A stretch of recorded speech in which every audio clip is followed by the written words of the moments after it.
Neymar junior and Cristiano Ronaldo हमारे generation के दो फुटबॉल लेजेंड्स हैं। एक है greatest goal scorer of all time और दूसरा है greatest skiller and dribbler of all time. इन दोनों प्लेयर्स के बीच बहुत सारे कॉमन थिंग्स हैं, जैसे star boy. Neymar Santos club का स्टार बॉय था। His career at Santos started in 2003 when he joined the academy as an 11 year old. Neymar ने उसका सीनियर डिब्यूट किया था इन 2009 और 235 मैचेस खेला वो, जिसमें 136 गोल स्कोर किया था और फिर 2013 में वो बार्सिलोना ज्वाइन किया। और दूसरी तरफ रोनाल्डो मैन यूनाइटेड का स्टार बॉय है फ्रॉम 2003 टू 2009। इस बीच रोनाल्डो ने 3 कंसेक्यूटिव पीएल टाइटल्स जीता फ्रॉम 2007 टू 2009, एक चैंपियंस लीग जीता, 2008 का बैलन डॉर जीता और 2008 में सारे इंडिविजुअल ट्रॉफीज रोनाल्डो अकेले ने जीत लिया। और फिर 2009 में उसका ट्रांसफर हुआ रियल मैड्रिड में। एंड स्टार बॉय बनने के बाद दोनों ने अपने करियर का पीक अचीव किया था इन ला लीगा। नेमार बारसा के साथ एंड रोनाल्डो रियल मैड्रिड के साथ। रियल मैड्रिड का रोनाल्डो एक अलग लेवल का मॉन्स्टर था। उस टाइम पीरियड में एक परफेक्ट फुटबॉलर वो बन गया था, with a perfect body, perfect goal scoring abilities, perfect assister etcetera and also a perfect dribbler. और दूसरी तरफ ऑल्दो नेमार बार्सिलोना के साथ बस 4 सीजन्स खेला, लेकिन उस 4 सीजन्स में नेमार दिखा दिया था कि फ्यूचर में वो कितना खतरनाक बनने वाले हैं, लेकिन अनफॉर्चुनेटली वो हुआ नहीं। अगर नेमार नहीं होता तो रामोन ताता भी पॉसिबल नहीं होता। और फिर अपने करियर का पीक अचीव करने के बाद दोनों के करियर का डाउनफॉल थोड़ा सा हुआ।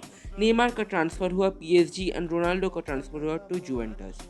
एक्चुअली जुवेंटस का रोनाल्डो भी बहुत ज़्यादा खतरनाक था, हर समय वो गोल स्कोर करता था। तो बस नेमार का ही करियर का थोड़ा सा डाउनफॉल हुआ था with PSG. Although Neymar PSG के साथ मल्टीपल डोमेस्टिक टाइटल जीता था, लेकिन वो लोग एक भी चैंपियंस लीग नहीं जीत पाए। बस एक बार 2020 के चैंपियंस लीग के फाइनल तक पहुंचे। और दोनों के करियर का असली डाउनफॉल शुरू हुआ when Neymar move to Al Hilal and Ronaldo for the last time move to Manchester United. Al Hilal में ज़्यादातर समय नेमार इंजर्ड रहा करता था और मैन यूनाइटेड में रोनाल्डो बहुत घटिया परफॉर्म किया करता था, लेकिन दोनों के करियर का एक बहुत ही अच्छा कमबैक हुआ। क्रिस्टियानो रोनाल्डो दोबारा गोल स्कोरिंग बीस्ट बन गया इन अल नसार एंड नेमार का ट्रांसफर हुआ टू सैंटोस एंड वो अपना एक बहुत मस्त कमबैक करने वाला है, ऐसा फैंस को लगता है। और दोनों का क्लब करियर इतना तक था, लेकिन अब बात करते हैं दोनों के इंटरनेशनल करियर का। नेमार ने ब्राज़ील के साथ 2 ट्रॉफीज जीता है एंड रोनाल्डो पोर्तुगल के साथ भी 2 ट्रॉफीज जीता है, लेकिन रोनाल्डो ने 2 मेजर ट्रॉफीज जीता है एंड नेमार ने एक इंटरनेशनल मेजर ट्रॉफी जीता है।